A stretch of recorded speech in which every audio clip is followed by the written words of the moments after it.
Hello everyone, welcome back to Mayank Lawholic. उम्मीद है कि आप सभी लोग बहुत ही अच्छे होंगे। और वीडियो शुरू करने से पहले आप लोगों से एक छोटी सी दरख्वास्त है कि प्लीज़ हमारे चैनल को जो है वो सब्सक्राइब कर लीजिए।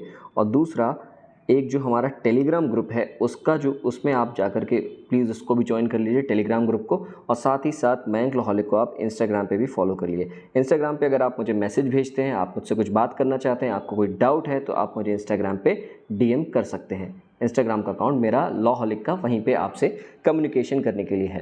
तो सबसे पहले हम आज नॉट नेट का जो एग्ज़ाम है उसकी स्ट्रैटेजी डिस्कशन करेंगे। स्ट्रैटेजी डिस्कशन करने से पहले मैं आपको एक बात बताना चाहता हूँ सबसे पहले, कि जो सिलेबस होता है किसी भी एग्ज़ाम का वो बहुत इंपॉर्टेंट होता है, ठीक। और इस सिलेबस को हम ऑलरेडी डिस्कस कर चुके हैं हमारे एक वीडियो में, जो यूजीसी नेट एग्ज़ाम का जो वीडियो है उसका जो हमारा पहला वीडियो है उसमें हम सिलेबस जो है वो डिस्कस कर चुके हैं।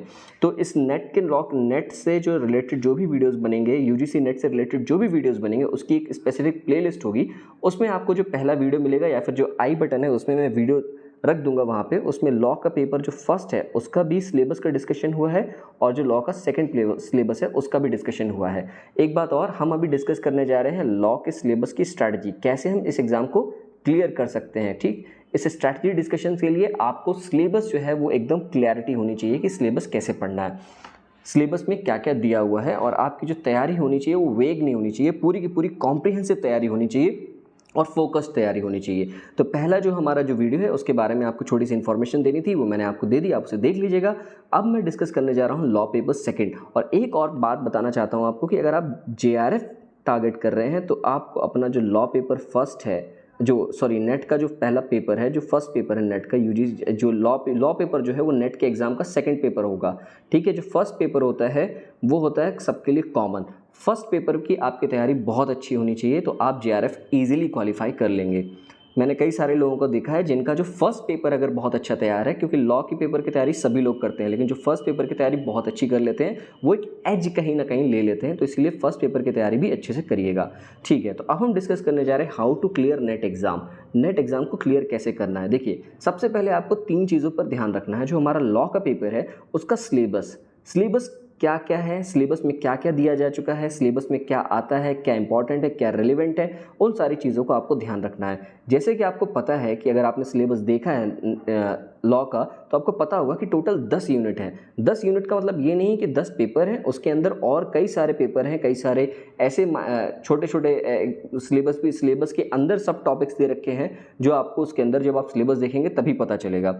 दूसरा, आपको जो इंपॉर्टेंट काम करना है, जो लास्ट 5 ईयर्स नहीं, कभी कभी जैसे साल में 2 बार एग्जाम होता है, तो आपको जो लास्ट 5 पेपर्स हैं उसको आपको देख लेना है। नेट के पेपर्स जो हैं 5 ईयर्स के, उनको अच्छे से देख लेना है। उससे आप अपनी स्ट्रैटेजी बना सकते हैं कि किस डायरेक्शन में एग्ज़ाम जा रहा है और हमें कैसी तैयारी करनी चाहिए। स्ट्रैटेजी इसलिए इंपॉर्टेंट है क्योंकि इसका जो सिलेबस है बहुत वास्ट है, और ये एग्ज़ाम अगर आप आसानी से क्लियर करना चाहते हैं तो आपको अपनी एक कोई ना कोई रणनीति जो है वो बनानी होगी। अगर आप इसकी स्ट्रैटेजी नहीं बनाएंगे तो अभिमन्यु जैसे चक्रव्यूह में फंसते हुए रह जाएंगे, क्योंकि कई सारे लोग हैं जिन्होंने फर्स्ट अटैम्प्ट में ही अपना नेट का एग्ज़ाम क्लियर कर लिया है, और कई सारे ऐसे लोग हैं जो 5 से 6 अटैम्प्ट दे चुके हैं लेकिन उनका नेट का एग्ज़ाम क्लियर नहीं हो रहा है। जबकि उनके अदर स्टेट के, जबकि उनके प्रीलिम्स के कई सारे और मेंस के भी एग्ज़ाम, जुडिशरी के एग्ज़ाम्स क्लियर हो चुके हैं। तो नेट का एग्ज़ाम है वो थोड़ा सा डिफरेंट है, उसके क्वेश्चन पूछने का तरीका थोड़ा सा डिफरेंट है। तो आपकी जो अप्रोच होगी वो थोड़ी सी डिफरेंट लेके चलनी होगी आपको। इसमें ये मेमोरी बेस्ड एग्ज़ाम नहीं है जैसे कि बाकी जुडिशरी के एग्ज़ाम होते हैं। ये थोड़ा सा आपको फंसाते भी हैं। इसके जो क्वेश्चंस आएंगे उनका तरीका थोड़ा सा डिफरेंट होता है, और वो थोड़े से एनालिटिकल नेचर में भी होते हैं, और कई बार जो ऑप्शंस होते हैं वो भी कई सारे घुमावदार होते हैं। इसलिए आपको ये बताना चाहता हूँ कि जो 5 ईयर्स का जो पेपर है उनको आपको देख के चलना है। उसके साथ साथ जो तीसरी चीज़ मैंने यहाँ पे लिखी हुई है, रेलिवेंट टॉपिक्स, यानी कि सिलेबस जो है वो काफ़ी वास्ट है, लेकिन कई बार ऐसा होता है कि उस सिलेबस में से कुछ पूछा ही नहीं जा रहा। कुछ ऐसे टॉपिक्स हैं जिनमें लगातार 5 सालों से कुछ पूछा नहीं जा रहा। हो सकता है कि जिस साल आप एग्ज़ाम दें उस साल पूछ लिया जाए, लेकिन अगर बार बार पूछा नहीं जा रहा है और उसका जो मार्क्स का रेशियो है वो बहुत कम है, तो उस पर ध्यान देने के बजाय आप जो रेलिवेंट टॉपिक हैं, जो इंपॉर्टेंट टॉपिक हैं, उन पर ध्यान दें। तो आगे मैंने सारे के सारे जो टॉपिक्स हैं 10 यूनिट्स के, उनको डिस्कस कर रखा है, और आपको बताने के लिए कि कौन कौन से टॉपिक्स पर आपको ज़्यादा ध्यान देना है और कौन से टॉपिक्स पर आप कम ध्यान देंगे, ठीक है। तो कॉन्स्टिट्यूशनल और एडमिनिस्ट्रेटिव लॉ, इस पर अगर आप देखें तो 2020 में 21 क्वेश्चंस आए थे और 2023 में 24 क्वेश्चंस आए थे। तो ये जो टॉपिक है constitutional law and administrative law, ये अपने आप में इंपॉर्टेंट टॉपिक है। रीजन बीइंग इसमें 20 से प्लस क्वेश्चंस आने की उम्मीद हर बार रहती है। अगर आप अगली बार अपना लॉ का पेपर टारगेट कर रहे हैं तो आपको कॉन्स्टिट्यूशनल लॉ और एडमिनिस्ट्रेटिव लॉ से ही अपनी पढ़ाई स्टार्ट करनी चाहिए। दूसरा जो टॉपिक है हमारा ज्यूरिस्प्रूडेंस का है। ज्यूरिस्प्रूडेंस में भी लगातार आप देखें तो करीब 8 से 12 क्वेश्चंस, 8 to 12 क्वेश्चंस हर बार पूछे जा रहे हैं। और ज्यूरिस्प्रूडेंस थोड़ा सा मेमोरी बेस्ड पेपर है, उसको अगर आपने एक बार समझ लिया तो आप आसानी से एग्जाम क्लियर कर लेंगे। थोड़ा सा घुमावदार है लेकिन उसको आपको अच्छे से पढ़ना पड़ेगा। वहीं पब्लिक इंटरनेशनल लॉ और इंटरनेशनल ह्यूमैनिटेरियन लॉ का भी यही सिनेरियो है। लेकिन कभी कभी जैसे मैंने कहा आपसे कि ज़रूरी नहीं है कि आप लास्ट ईयर का पेपर देखें। तो लास्ट ईयर जो 2023 का पेपर था उसमें एक क्वेश्चन आया था, लेकिन उसके बाद उसमें 20 क्वेश्चन आए। वैसे अगर हम पैटर्न देखें तो उसमें 9 से 20 मार्क्स तक के क्वेश्चन जो है वो आए पूछे ही गए हैं। तो ये जो टॉपिक है उसको भी आपको देखना है। वहीं फैमिली लॉ, एक कंसिस्टेंटली फैमिली लॉ में जो क्वेश्चंस आए हैं वो 9 से 10 क्वेश्चंस हमेशा हर बार एग्जाम में आए हैं। वहीं जो हमारा जो कमर्शियल लॉ है उसमें भी आपको 6 से 10 क्वेश्चंस बार बार पूछे गए हैं। और दूसरी तरफ अगर इन्वायरमेंट लॉ देखें तो इन्वायरमेंट लॉ में भी 5 से 8 सवाल पूछे गए हैं। वहीं ह्यूमन राइट्स में आपके ज़्यादा सवाल नहीं पूछे गए हैं, 1, 2, 3 इतने ही सवाल पूछे गए हैं। तो आपको देखना है कि ह्यूमन राइट्स के जो क्वेश्चंस हैं आप कैसे तैयार कर रहे हैं। ज़रूरत से ज़्यादा अगर आप समय यहाँ पे दे रहे हैं तो आपको नहीं देना चाहिए, उतना ही समय देना चाहिए जितने कि ज़्यादा जैसे क्वेश्चंस पूछे जा रहे हैं, क्योंकि लास्ट जो एग्जाम होता है उसमें कोई भी क्वेश्चन पूछा नहीं गया। वहीं टॉट में 4 से 5 सवाल जो है वो बार बार पूछे जा रहे हैं। और कॉन्ट्रैक्ट भी आपका, क्योंकि कॉन्ट्रैक्ट आपने अच्छे से पढ़ा होगा और आपने लॉ किया है तो डेफिनेटली आपकी कॉन्ट्रैक्ट पे कमांड होगी। तो 4 से 9 सवाल कॉन्ट्रैक्ट में बार बार पूछे जा रहे हैं। वहीं कंपनी लॉ में अगर आप देखें तो कंपनी लॉ में भी जो सवाल पूछे गए हैं वो बस 1 से 4 सवाल पूछे गए, मिनिमम 1 और मैक्सिमम 4 सवाल पूछे गए हैं कंपनी लॉ में। तो आपका कंपनी लॉ कितना तैयार है और कितना कंपनी लॉ पर टाइम दे रहे हैं ये आपको देखना होगा। हमारा जो ये पूरा पैटर्न था आपको समझाने के लिए, जो लास्ट 5 ईयर्स के में कितने क्वेश्चंस आए हैं वो सिर्फ और सिर्फ इसीलिए समझाने के लिए है कि आपको अपनी एनर्जी किस सब्जेक्ट्स पर कितनी ज़्यादा खर्च करनी है और पहले किसे तैयार करना है। वहीं अगर हम आईपीआर की बात करें तो आईपीआर में भी लास्ट ईयर जो है वो सबसे ज़्यादा क्वेश्चंस आए थे 10, उसके अलावा 4 से 10 क्वेश्चंस ही आए हैं। आईपीआर आपको तैयार करना। माइनर एक्ट में लगभग 10 से 11 एक्ट्स आते हैं जिसमें सबसे ज़्यादा 18 क्वेश्चन पूछे गए थे 2021 में। उसके अलावा कभी भी इसमें ज़्यादा क्वेश्चंस पूछे नहीं गए हैं। लेकिन फिर भी माइनर एक्ट्स में आपको कुछ एक्ट्स जो कि बहुत छोटे एक्ट्स हैं उनको आपको पूरा पढ़ लेना चाहिए। उनसे क्वेश्चंस अगर आप निकाल लेते हैं तो बहुत अच्छी बात है। लेकिन माइनर एक्ट्स पे आपको ध्यान तब देना चाहिए जब जो इंपॉर्टेंट टॉपिक है उनको आप कवर कर लें। ठीक है, कॉन्स्टिट्यूशन एडमिनिस्ट्रेटिव लॉ बहुत इंपॉर्टेंट टॉपिक है। आपको क्वेश्चंस के उससे पता चल गया होगा कि इसको आपको अच्छे से तैयार करना है। ठीक है, अब यहाँ पर हम कुछ इंपॉर्टेंट बात आपको बताना चाहते हैं कि कैसे टॉपिक्स पे आपको ध्यान देना है। फर्स्ट प्रायोरिटी किसे देनी है, सेकंड प्रायोरिटी किसे देनी है, थर्ड प्रायोरिटी किसे देनी है। देखो ये जो क्वेश्चन पे जो मैं यहाँ पर जो फर्स्ट प्रायोरिटी है, most important topics constitutional law, jurisprudence, contract, tort, family law, ये जो टॉपिक्स हैं, ठीक है, इन टॉपिक्स को आपको सबसे पहले कवर कर लेना है। रीज़न बीइंग कि इनसे जो सवाल आ रहे हैं वो 5 से 15 सवाल तक मैक्सिमम आ ही रहे हैं। ठीक है, इन सारे टॉपिक से फैमिली लॉ एक ऐसा टॉपिक है जिसको आपने पढ़ा है, अच्छे से कवर कर सकते हैं। टॉर्ट कवर कर सकते हैं, कॉन्स्टिट्यूशनल लॉ कवर कर सकते हैं। ज्यूरिस्प्रूडेंस में आपको थोड़ा सा ध्यान देना होगा। हम कोशिश करेंगे कि ज्यूरिस्प्रूडेंस से रिलेटेड हम वीडियोस बनाएं अपने चैनल पर, जिससे कि आपकी जो ज्यूरिस्प्रूडेंस से रिलेटेड नॉलेज है वो और ज़्यादा सही हो। लेकिन उसके लिए हमारे चैनल को सब्सक्राइब करना मत भूलना। और जो दूसरा हमारा जो सेकंड प्रायोरिटी पे जो हम सब्जेक्ट्स हमने रखे हैं वो law of crimes, public international law, administrative law रखा है।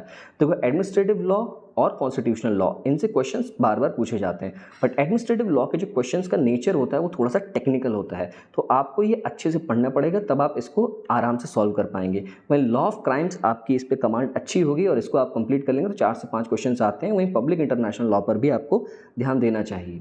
ठीक, उसके बाद आता है हमारी थर्ड प्रायोरिटी, जिनके जो क्वेश्चंस होते हैं बहुत लेंदी होते हैं। जैसे कंपनी लॉ, इसमें आपको मैंने बताया कितने कम क्वेश्चंस आ रहे हैं। इन्वायरमेंट लॉ में जो टेक्निकल नॉलेज है लॉ की, उसके साथ साथ आपको करंट अफेयर्स भी तैयार करना होता है। कई बार कई सारे जो सिनेरियोज जो कई सारी चीज़ें कॉन्फ्रेंसेज हो रही होती हैं उससे रिलेटेड क्वेश्चंस भी पूछ लिए जाते हैं। वहीं ह्यूमन राइट्स लॉ पे भी सेम बात है और इंटेलेक्चुअल प्रॉपर्टी राइट्स पे भी आपको जो इसमें पढ़ना चाहिए, इंटरनेशनल ह्यूमैनिटेरियन और जो कमर्शियल लॉ है, सेल्स ऑफ गुड्स एक्ट है, इस पे भी आपको थर्ड प्रायोरिटी देनी चाहिए। थर्ड प्रायोरिटी देनी चाहिए मतलब ये नहीं है कि आपको ये पढ़ना नहीं है, आप पहले इन ये जो चैप्टर्स हैं इनको कवर कर लीजिए, उसके बाद आप इसको प्रायोरिटी दीजिए, अपनी थर्ड प्रायोरिटी दीजिए।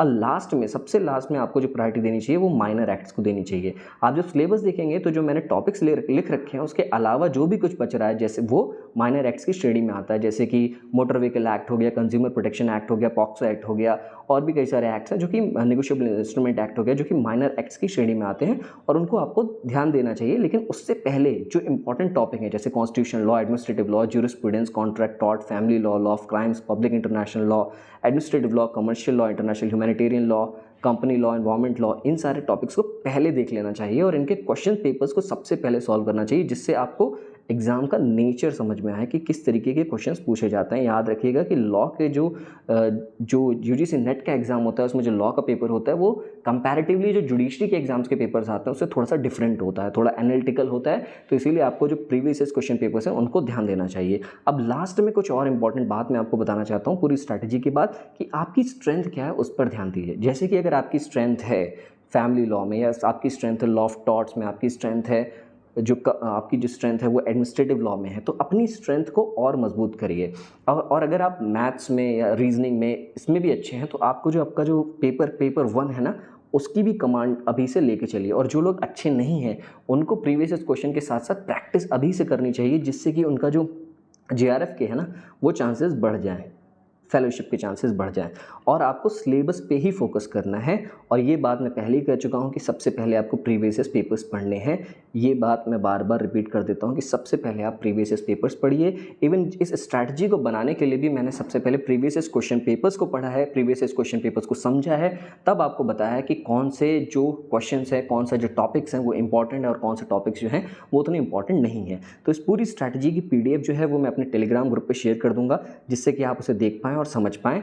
लेकिन फिलहाल मैं फिर से इन सारे पॉइंट को आपको बता देता हूं कि आपको जो है आपकी जो स्ट्रेंथ है उस पर आपको फोकस करना है, आपकी जो स्ट्रेंथ है उसको और निखारना है। और आपको दूसरे नंबर पे आपको प्रीवियस क्वेश्चन पेपर्स सबसे पहले कंप्लीट करने हैं। प्रीवियस क्वेश्चन पेपर्स अपनी पढ़ाई शुरू करने से पहले प्रीवियस पेपर्स कंप्लीट कर लीजिएगा, क्योंकि जब आप पढ़ाई करेंगे तो आपको समझ में आता रहेगा कि नेचर ऑफ क्वेश्चंस क्या है, क्या क्या चीज़ें पूछी गई हैं। उसके बाद जो आपका पेपर 1 है उस पर भी आपको फोकस करना है और आपको सिर्फ और सिर्फ सिलेबस पे ही फोकस करना है, सिलेबस के इतर कुछ नहीं पढ़ना है, क्योंकि सिलेबस इसमें सबसे ज़्यादा वास्ट है। तो ये पूरी की पूरी हमारी जो थोड़ा सा रिसर्च था कि कैसे आप यूजीसी नेट की स्ट्रैटेजी थी कि कैसे आप यूजीसी नेट का एग्ज़ाम क्लियर कर सकते हैं। तो प्लीज़ हमारे चैनल को लाइक, शेयर और सब्सक्राइब जरूर करिएगा, और जो भी लोग नेट की तैयारी कर रहे हैं उन तक हमारे इस वीडियो को शेयर जरूर करिएगा। तो thank you so much, thank you for watching. Please like, share and subscribe माय एंक्लोहॉलिक।